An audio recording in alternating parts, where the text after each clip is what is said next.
Can you hear me okay? Hello, good morning, good afternoon. Yeah, good afternoon to you. Hope you're well. I'm good. Good. Okay, well, I'll get started. So we got up to assessment criteria 3. So this part is about assessment. So understanding the application of theories, principles, and models of assessment in education and training, and analysing them and being able to explain the ways in which these theories, principles, and models of assessment can be applied in assessing learning. So this is what I'll be covering. Why should assessment take place and the assessment cycle, and theories, concepts, principles of assessment, VARCs, then SMART, the roles of an assessor, and the types of assessment. Oh dear, where have I put that?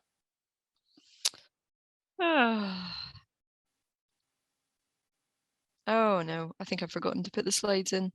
Okay, so we'll do 4 first and then hope that I've put them at the end. Sorry about that.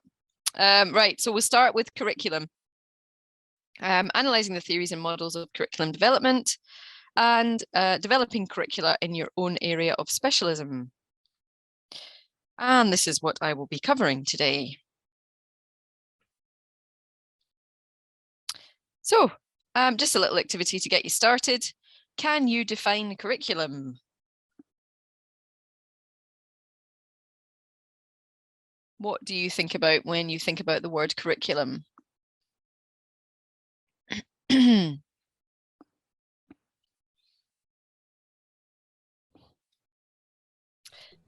you hear Hello. me? Yes, I can hear you.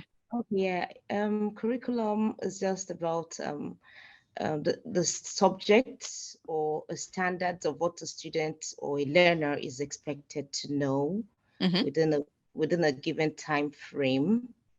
Yes, absolutely. That's And what came to my mind. I don't know if it's yeah, actually correct. good. Yeah, I mean, a curriculum covers lots of different aspects of education.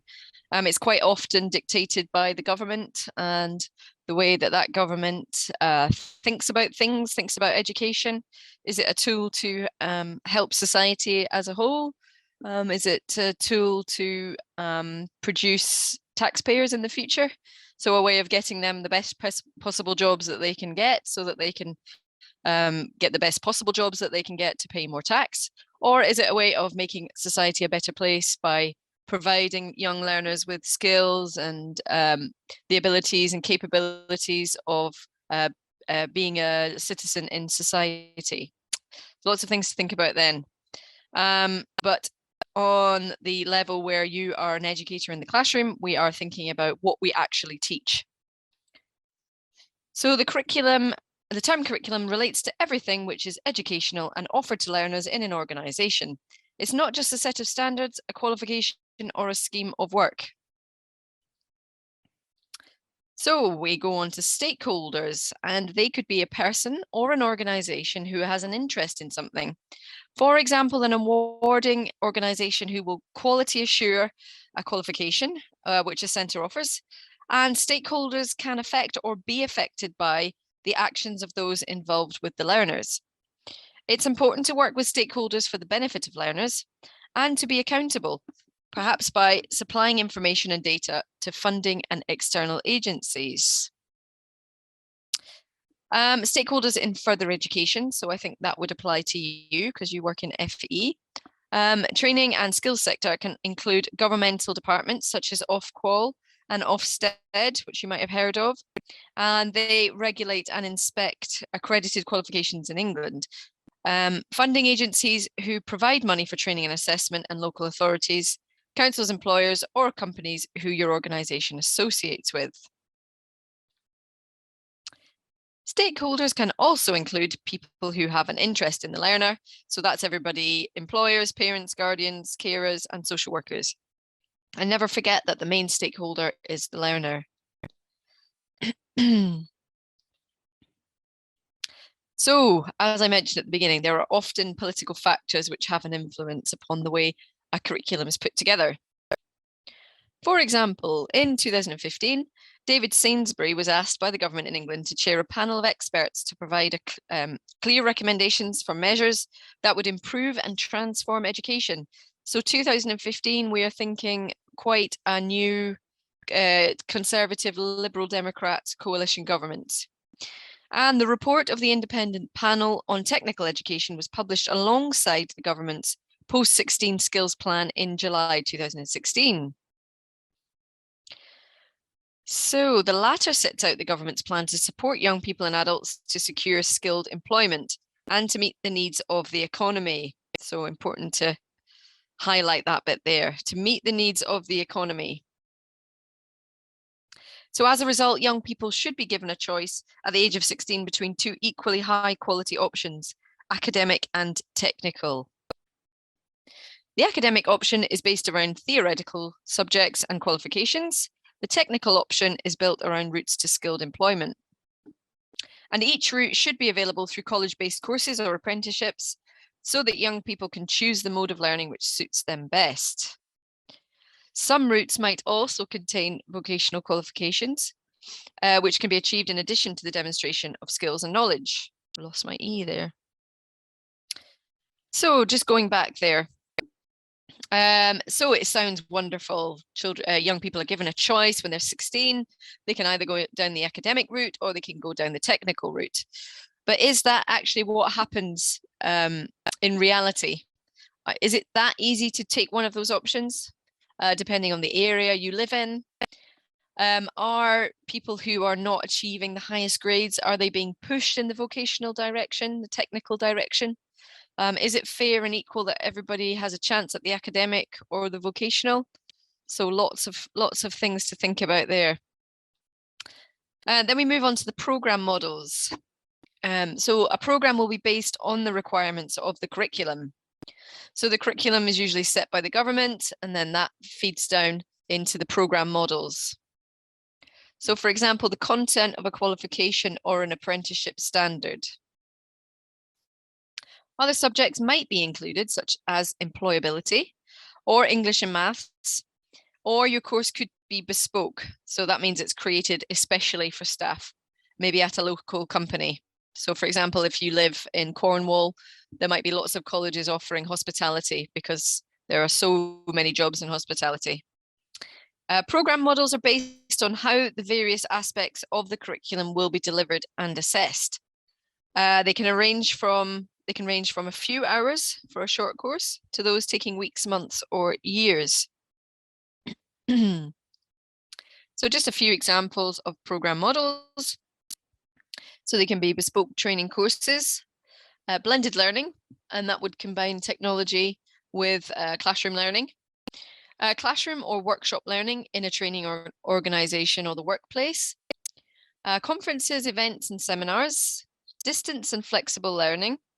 Evening classes, and then obviously full-time or part-time attendance in a college, training centre, school, academy, or university.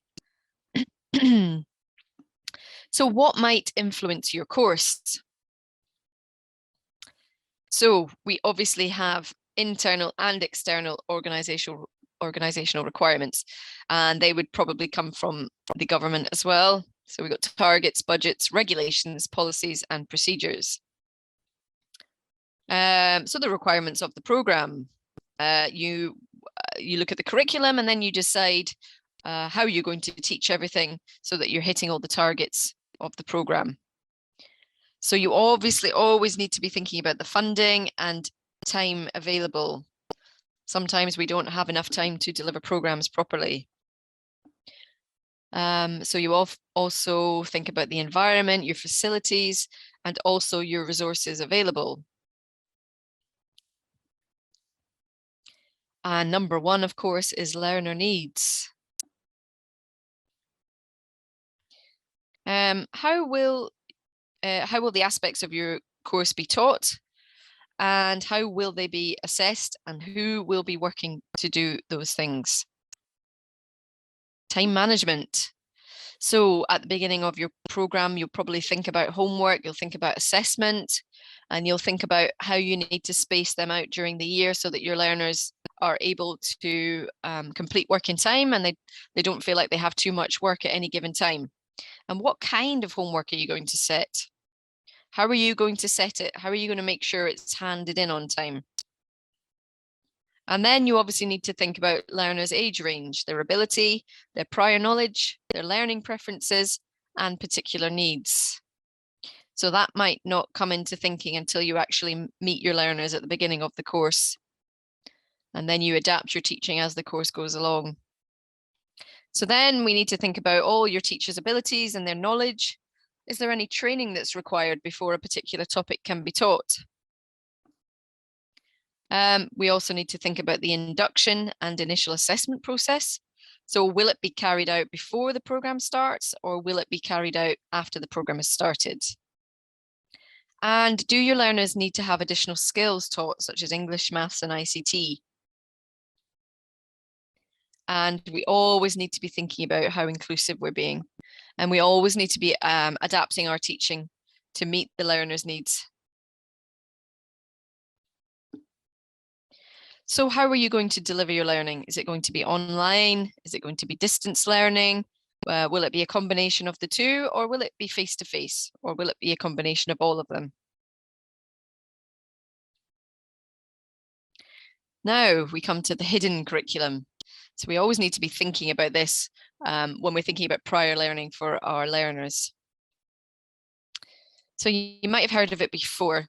The hidden curriculum is all the values and attitudes and behaviors of others which might influence learners.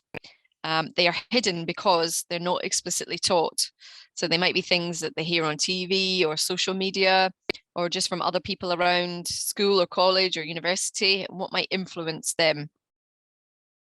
They're not always obvious, but they are demonstrated by teachers and are visible in the learning environment. Sometimes they're created by teachers. So all the sources of the hidden curriculum here, we'll just go through a few. So behavior, how role models behave around patients or learners, other staff and each other. We need to think about how we behave in the classroom, how we speak. Are we being professional? Because we want to project good behavior onto our learners. Physical gestures when you're teaching. Are you being aggressive in any way? Are you using words that are not inclusive? Always be thinking about your behavior. What else can we have a discussion about? So humor, it says black humor there. So this comes back to you again as the teacher, being careful about things that you say, being careful to not hurt other people's feelings and to always be inclusive. What is actually assessed versus what learners are formally told? Very important. So this might come down to thinking about what your teachers actually know at the beginning of the course. If you have a new teacher, they might know the subject incredibly well, but they might not know the assessment incredibly well. They might not know the types of subjects or words that are being assessed. And that just takes time to get to know it. So making sure that you're up to date with what's being assessed, and then you can adapt your teaching around that.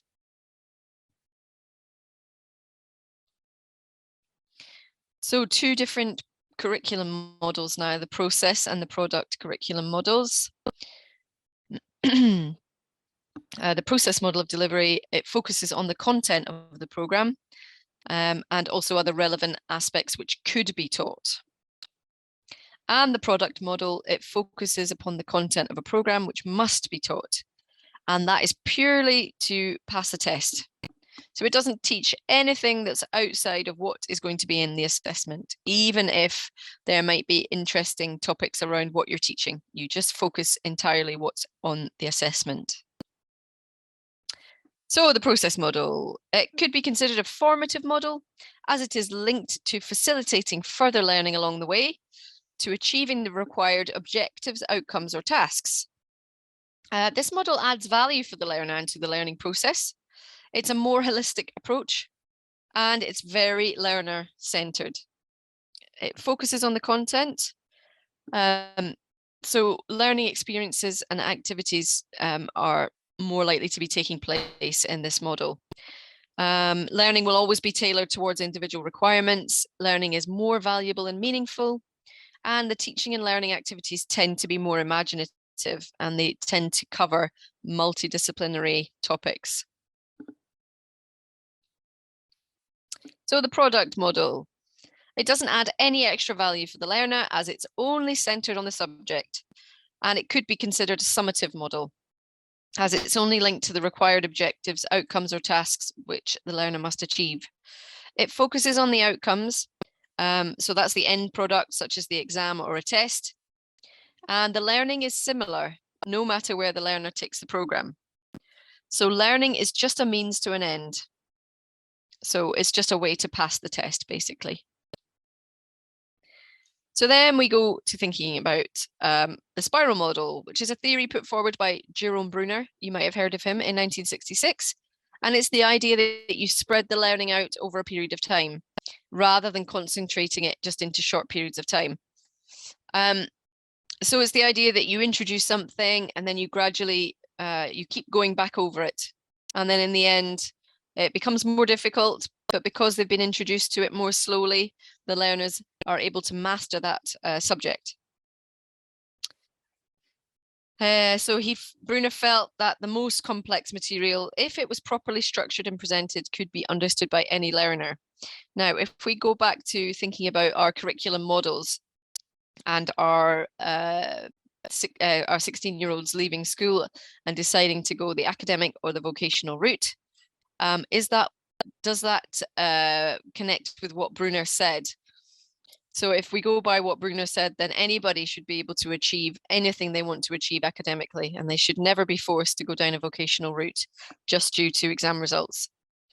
I think he would probably say it was a failure of the system if people felt that they were forced to go vocational or technical rather than the academic route because of the way they were being taught.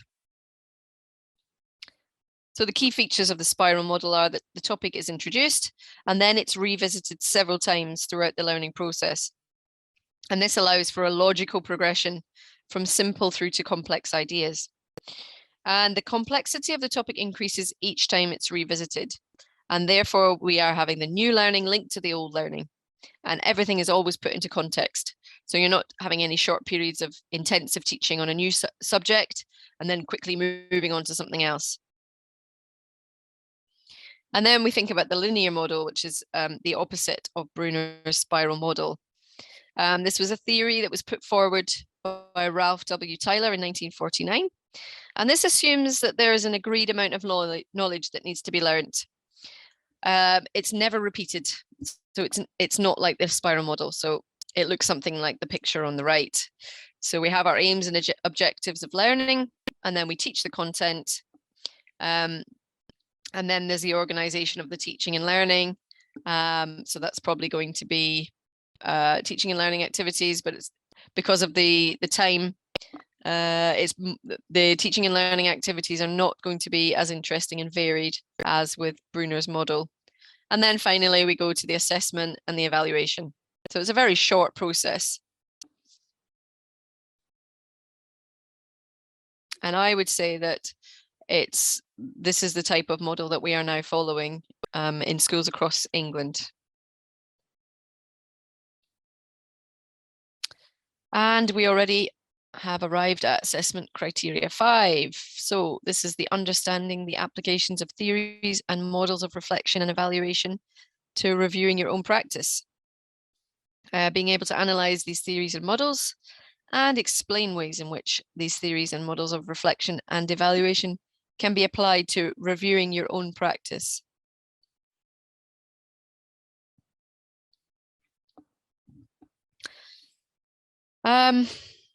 Oh, do you know what? I don't know what I've been doing here. Oh, this is what I've done. I've moved the assessment one in the wrong place. So we're back to number 3 now. I'm sorry, I've put the assessment criteria in the wrong place. So we're back to number 3. This is the assessment one. Oh dear, tired last night. So assessments, this is all the words that I could think about to do with assessment. And it should focus on improving and reinforcing learning, as well as measuring and documenting learners' progress and achievements.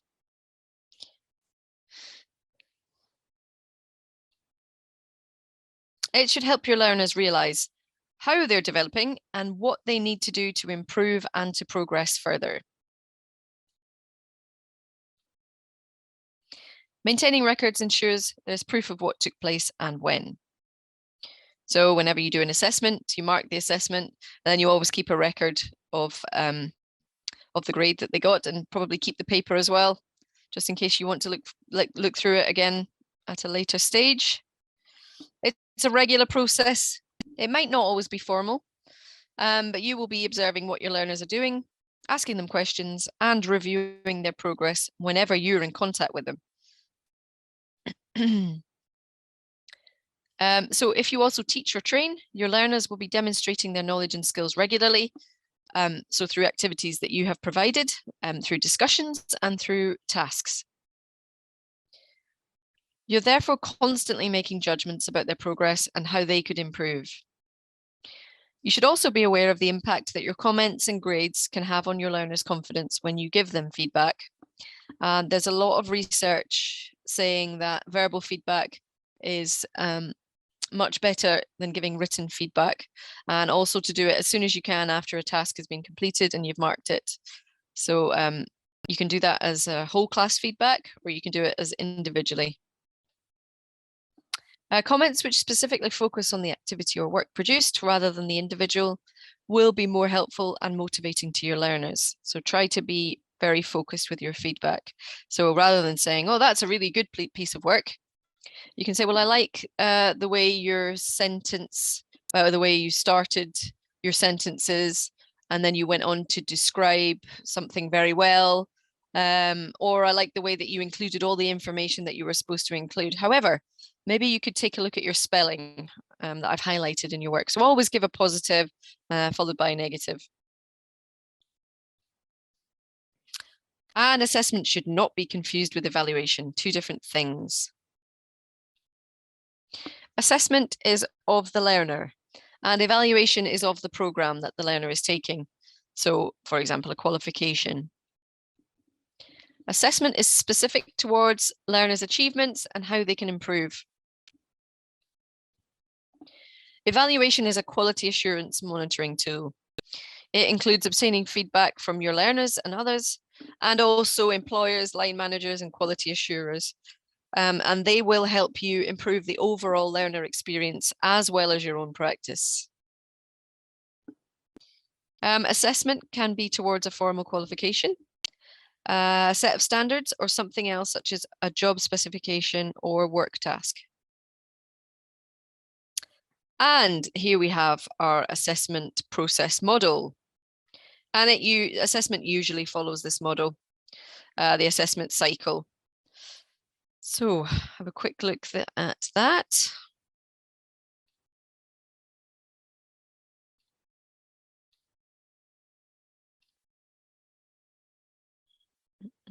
Lost my page.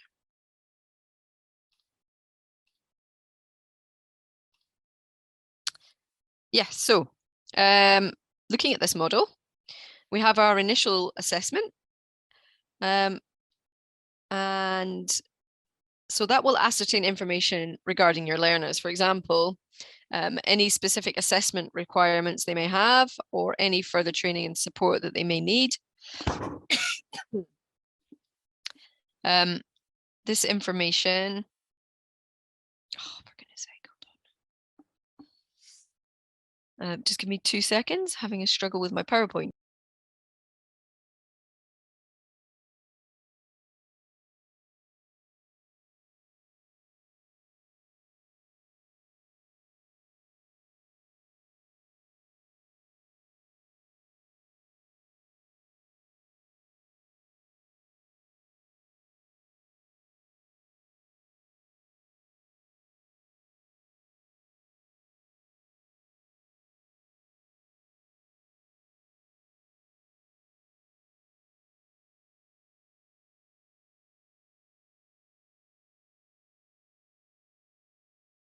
Okay, so initial assessment is known as assessment for learning because it helps prepare learners for assessment and it identifies their potential.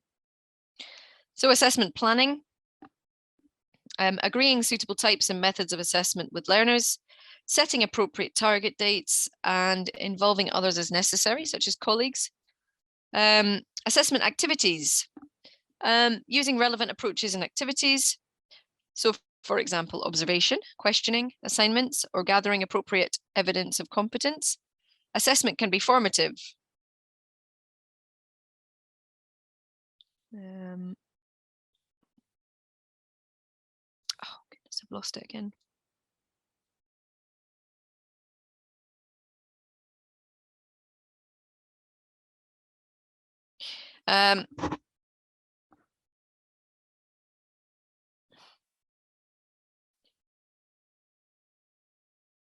Yeah, so assessment can be formative, usually the achievement of something.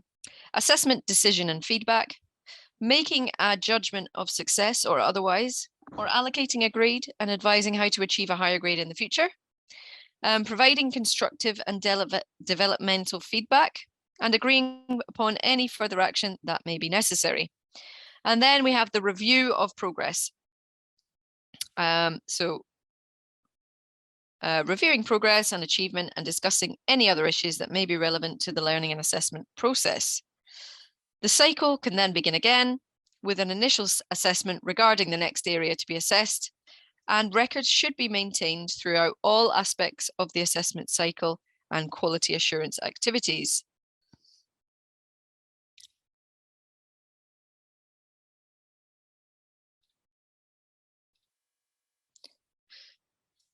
So then we move on to theories of assessment. So whilst there are many theories of learning, there is not very much about assessment. But a key theory about assessment is that you can have formative assessment, which is ongoing and informal, and it's often regarded as assessment for learning. So you assess on the spot, and then you're able to immediately feed back to the learner. And then we have summative assessment, which is very final and often formal. And it's often referred to as assessment of learning. So formative assessment for learning. So you're immediately feeding back to the learner and they're able to adapt and to check their learning and to be able to learn something that they perhaps hadn't grasped first time round. And then assessment of learning. You're checking what the learner has learnt. So formative assessment checks, they can be lots of different things using questions, quizzes, discussions, mini tests.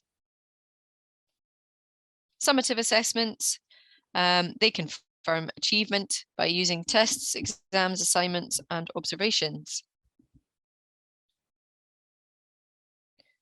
Concepts of assessment. So you need to be accountable to your learners and your organisation to ensure you are carrying out your role as an assessor correctly. Your learners should know why they are being assessed and what they have to do to meet the assessment criteria. You will also be accountable to the awarding organisation if you assess their accredited qualifications.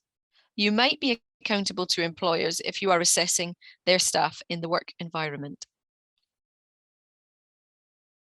And then we move on to thinking about the data, the achievement data. You might be required to analyse achievement data, and you might have to compare this to national or organisational targets.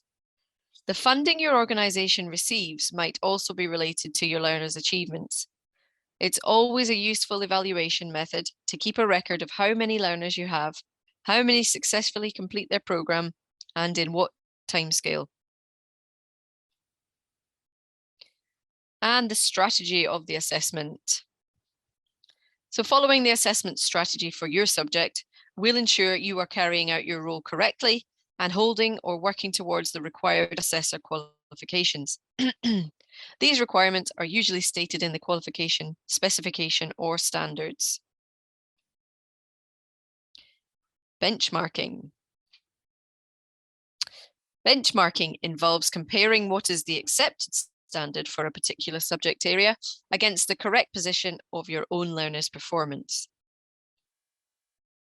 And then you can use the benchmarking data to help inform target setting for individuals or groups.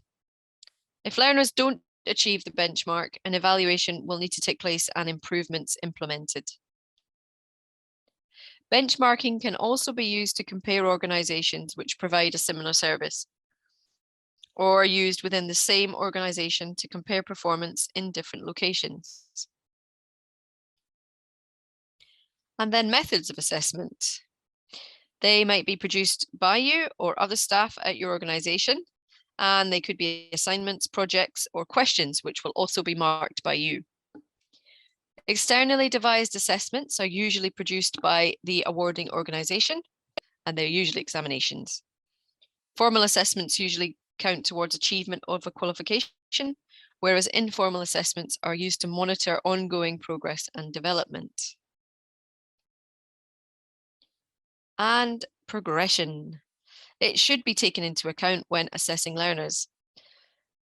So what are they going to do next? It could be another unit of the current qualification or a different level of qualification, either at your organization, in the work environment, or elsewhere.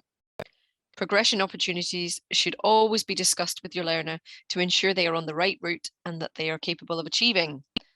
So you might have a dedicated careers team in your workplace, and you can always direct your learners towards them if they have any questions. Transparency. To assist transparency, you need to ensure that everyone who is involved in the assessment process clearly understands what is expected and can see there is nothing untoward taking place. So that also includes your own interpretation and understanding of the assessment requirements, as well as that of your learners. You should be honest with your learners and not let them feel they have achieved more than they are capable of. Very important.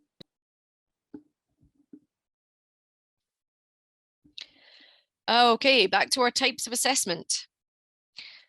So we have talked about this before, but it's in this success criteria, so we'll just briefly touch on it again.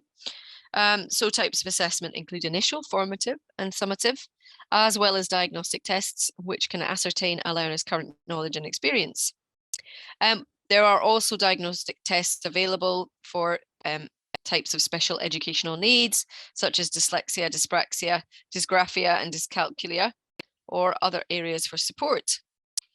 Initial assessment is carried out prior to or at the beginning of a program, and that will identify your learner's starting point and level. Formative assessment is ongoing, and summative assessment is at the end of something. So, records and evaluation. So, auditable records must always be maintained throughout the assessment process. And then after that, an evaluation of the assessment process should take place to inform your practice, whether it's current or future. And all aspects of the assessment cycle should be evaluated on an ongoing basis and feedback obtained from all involved.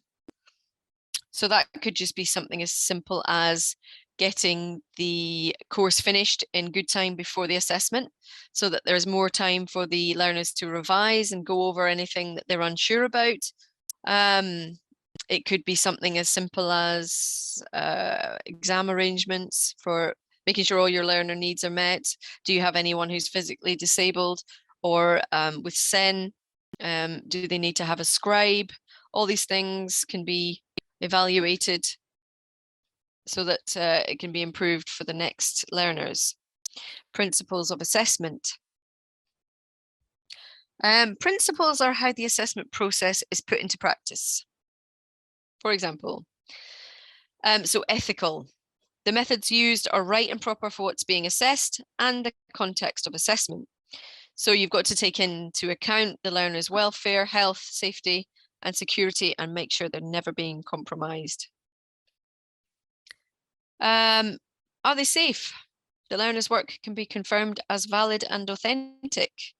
So if you have assignments which need to be marked internally or externally and sent off, you need to make sure there's no plagiarism, and that confidentiality of information should be taken into account, and that learning and assessment should not be compromised in any way, nor the learner's experience or potential to achieve.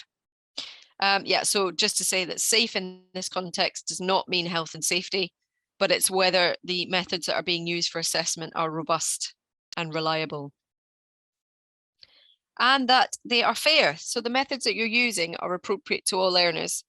They're at the required level, and they are taking into account any particular needs, as we discussed. All learners should have an equal chance of an accurate assessment decision. So 2 important principles are known by the acronyms VARCS and SMART. So VARCS stands for valid. The work is relevant to what has been assessed and is at the right level. It's authentic. So the work has been produced solely by the learner. Reliable. The work is consistent over time. It's current. The work is still relevant at the time of assessment. And it's sufficient. The work covers all of the requirements at the time.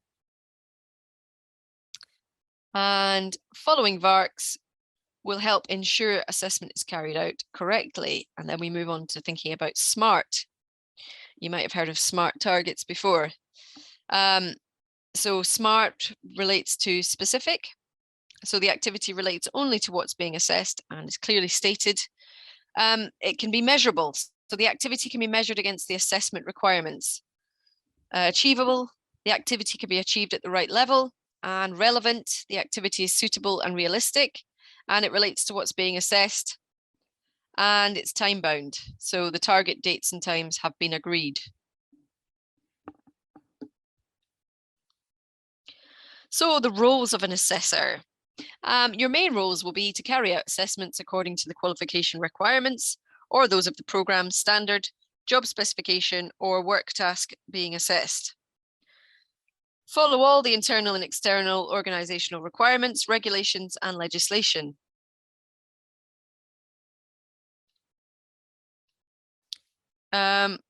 So these could be, hold on a minute, this PowerPoint keeps sticking.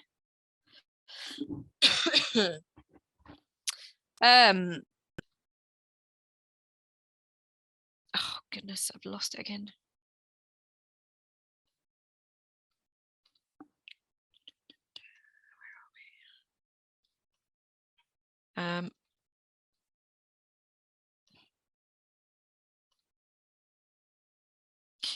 Yeah, so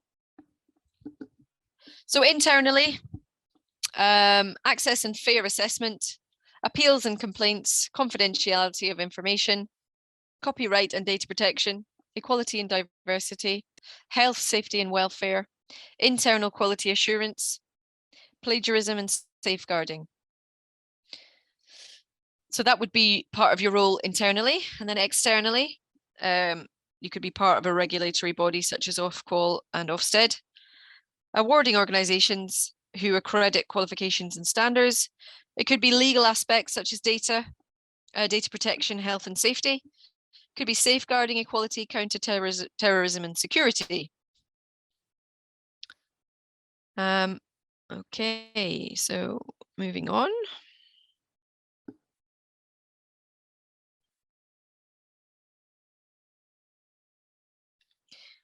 So we move on to thinking about our types of assessment again and some examples.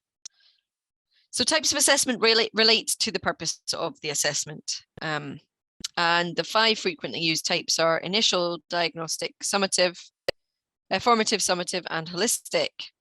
And just some examples on the right-hand side there, some summative assessment examples. So different subjects will require different types of assessment.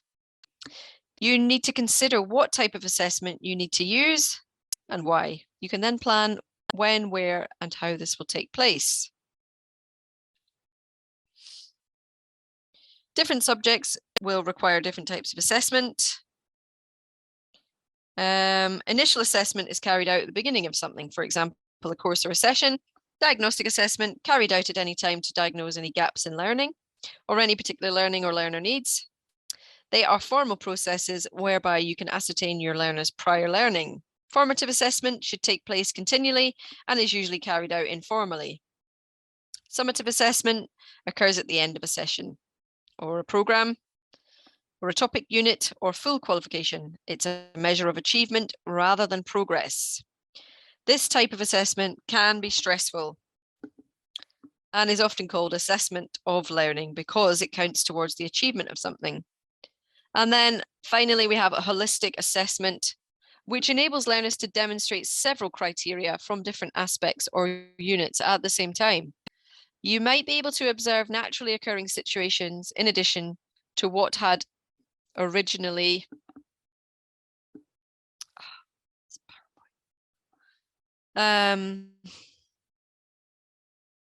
to what had originally informed your learners. You were able to assess them or these other aspects as well. And it can also save time with duplication and repetition.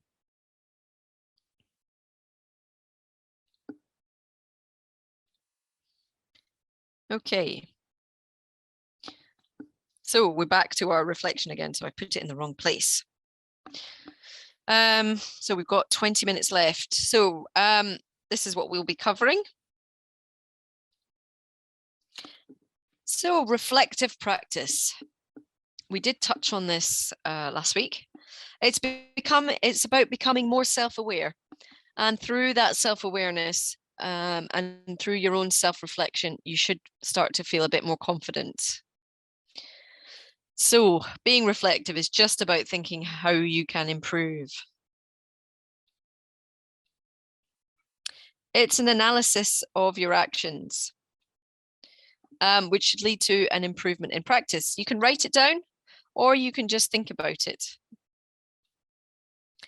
It should become a part of your everyday activities, and it enables you to analyze and focus on things in greater detail. All reflection should lead to an improvement in practice. However, there may be events you would not want to change or improve as you feel they went well. And if that's the case, reflect why it went well. And then you can use those thoughts to improve your future sessions. So when you evaluate your own practice, you need to consider how your own behavior has impacted upon others and what you could do to improve. And here we have our process of reflection. So as a result of your reflective practice, you might find that your skills improve. For example, giving more effective, constructive, and developmental feedback to your learners. Part of reflection is about knowing what you need to change. So how do we do that? Well, we think about what, and then we think about now what. So we think about what happened, and then we think about what did that mean? What were the feelings involved? Can you interpret what happened? And then once you have that in your head, you can then think about, well, how can I do it differently next time? What's the next steps? Can we see the bigger picture? And then you can think about applying those lessons that you've learned. And then you can plan for the future, what you'll do differently. And that's a continuous process. So reflection is a continuous process, but then after the reflection comes the evaluation. So your evaluation is just about measuring the effectiveness of something. So it could be the way you teach and assess. And to help you evaluate your practice, you can obtain data as well as statistics and feedback from your learners. And through analyzing this, you can use the information and you can help to improve your own practice. And through doing that, you can also improve the experiences of your learners. Evaluation is a quality assurance tool for a product or a service. If you're delivering or assessing a qualification or a program of learning, then that is the product. Strange to think about learning as a product, but anyway. The facilities of the organization and the support your learners receive relate to that service. Your learners should have the opportunity to evaluate the product and service at some point. So you could think about giving them a survey to complete at the end of a unit. And you can then use that to reflect on your teaching. So aspects which you can evaluate. So for example, how effective was your planning and preparation? Is there anything that you can do to improve your planning? Maybe it's giving yourself more time. Maybe it's thinking about other things that you didn't think about before. Did you communicate well with your learners? So we talked about communication last week. Could you start to introduce a new form of communication? How effective were the delivery and assessment approaches I used? So obviously you won't be able to choose you won't be able to change your summative assessments. But are there different things that you can do to change your formative assessment? Did I stretch and challenge my learners? This is a good one. This is a constant source of reflection. So you should be looking to stretch and challenge your learners in every single lesson. How effective were the resources and equipment and materials that you used? So this is a source of constant work for teachers, looking at your resources and trying to make them better every time. Again, you could use you could talk to your learners about that at the end of the course. Do a survey. You could do it as at the end of every lesson if you had time. And equipment and materials, well, that's to do with your organization. Is there any more money that you could ask for to buy certain things to help your learning activities? Could you take your learners on a school trip? Not a school trip, a learning trip. Could you go outdoors to a local park? Could you take them to a museum? Could you go to an environment where it's related to what they're learning? How well did the learners perform? Did they achieve what they should have? So that'll involve looking at data. So all the ways you can do this. So we talked about questionnaires and surveys.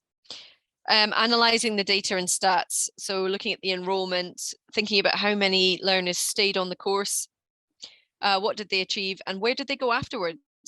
Did they continue into education, or did they go down the employment route? Is there anyone who didn't manage to achieve anything from the course? Analyzing appeals and complaints. Is there anything that's being complained about regularly, and what can you do to change that? Just talking to the learners and others. Looking for trends or patterns to find out why things are occurring. And then after all this process, you look at your own practice. How can you improve? So, for example, after delivering a session, did I state the aims and objectives of the session?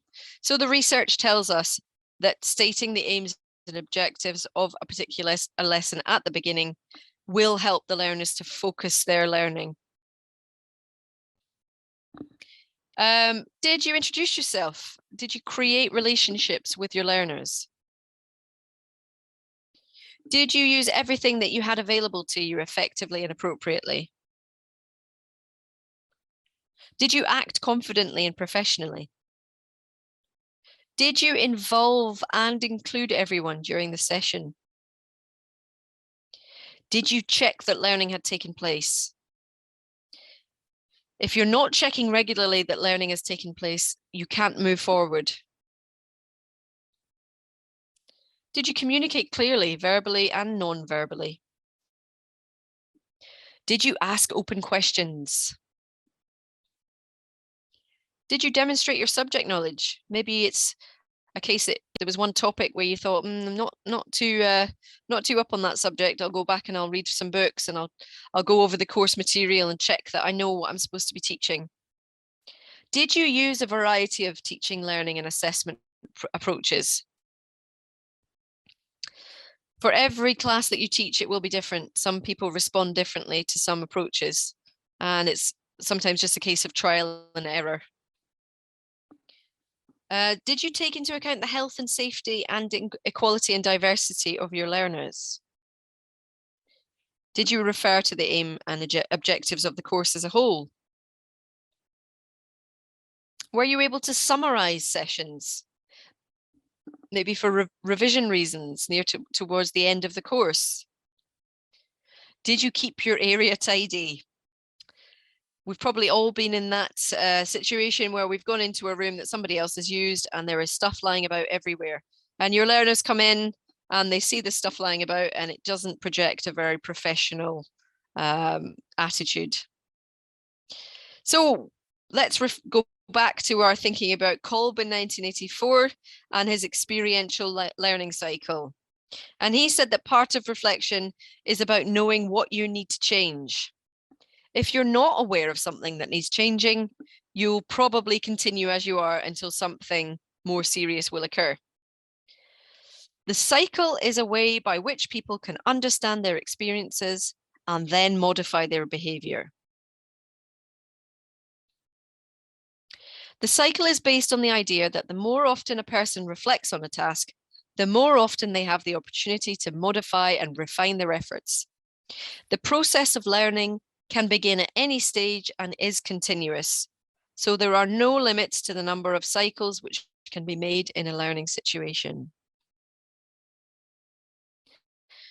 Concrete experience is about experiencing or immersing yourself in the task, and this is often the first stage in which a person simply carries out the task assigned. This is the doing. Then they move on to the observation and reflection, which can involve stepping back from the task and reviewing what's been done and experienced. Your values, attitudes, and beliefs can influence your thinking at this stage. This is the stage of thinking about what you have done. Then we move on to the abstract conceptualization, which involves interpreting the events that have taken place and making sense of them. This is the stage of planning how you will do it differently. And then finally, active experimentation. This enables you to take the new learning and predict what is likely to happen next, or what actions should be taken to refine the way the task is done again. This is the redoing stage based upon experience and reflection.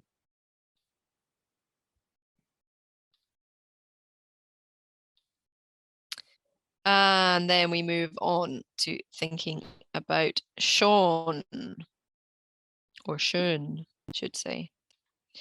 And in 1983, he proposed two methods of reflection: reflection in action and reflection on action. Reflection in action happens at the time of the incident, so it can be quite instinctive, and it does allow for immediate changes. So reflection in action is about being reactive to a situation and then being able to deal with it straight away. So that relates to being an adaptive teacher. So you recognize that something isn't going the way it should. Maybe it's a teaching and learning activity, and you just decide to stop the activity and then do something different. Reflection on action. So that would be after the incident, and it's a more continuous, more conscious process. This allows you time to think about the incident, consider a different approach, or you can even talk to your colleagues about it before you make any changes. And this is about being proactive and considering measures to prevent the situation happening again in the future. And then we move on to Griffiths and Tan in 1992. And they introduced a cycle of reflection with different time frames. And the cycle begins with planning and evaluation. And they stated that without a conscious effort, the most immediate reactions to experiences can overwhelm the opportunity for deeper consideration and learning. So the aspects go through 5 levels or timeframes. Number 1 is the rapid reaction, which is immediate. Number 2 is repair, short pause for thought. Number 3 is review, and that is time out to reassess, which could be a time period of hours or even days. And then number 4 is research, systematic and focused, and this could be weeks or months. Number 5 is re-theorize and reformulate. So this is more of an abstract process, and this could take place over months or years.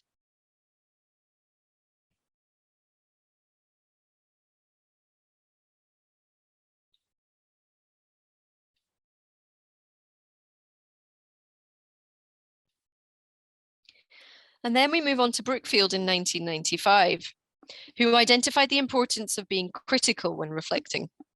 And he advocated 4 points of view when looking at your practice, which he called the critical lens. These lenses are from the point of view of the teacher, the learner, colleagues, and theories and literature.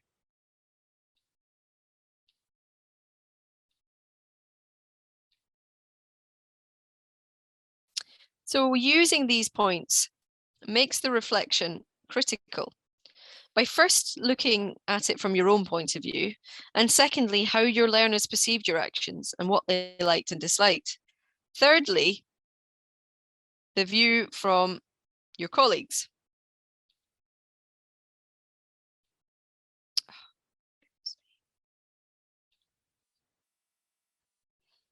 My PowerPoint's frozen again.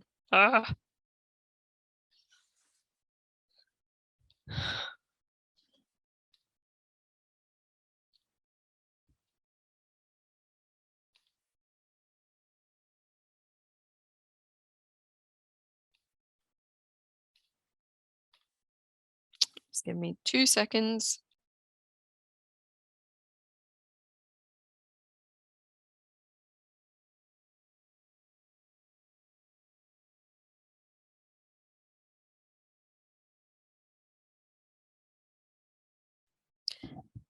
Yeah, so using these points makes the reflection critical by first looking at it from your own point of view. Secondly, how your learners perceived your actions and what they liked and disliked.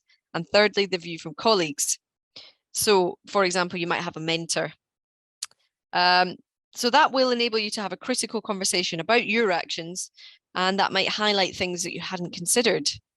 And then fourthly, you should link your reflections to theories and literature. And that's why the time frame is longer for that. So it's over months and years. Over that period of time, you might read different theories and different research, and that might help you to change your ideas and change regarding that.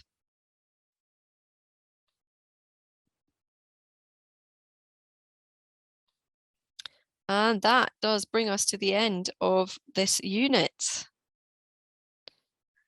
Good luck with the assignment.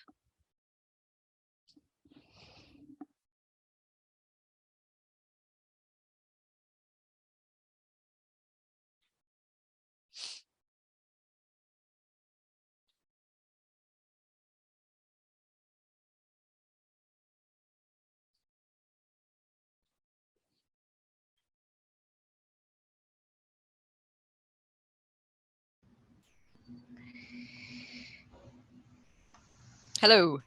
Hello, I'm here. Yeah, so just any questions really? We've come to the end now, so. Well, it was really educative, although I was having some interruptions Were you? with my Oh, network. oh At some no. point, I was logged out of the meeting, but Oh, I tried to come back as quick as I could. okay. But I learned a lot. Thank you so much. Oh, you're very welcome. I'm glad you did. So take care and good luck with your future assignments. Thank you. I really appreciate it. Okay, have a lovely day. You too. Okay, bye. Bye. Bye.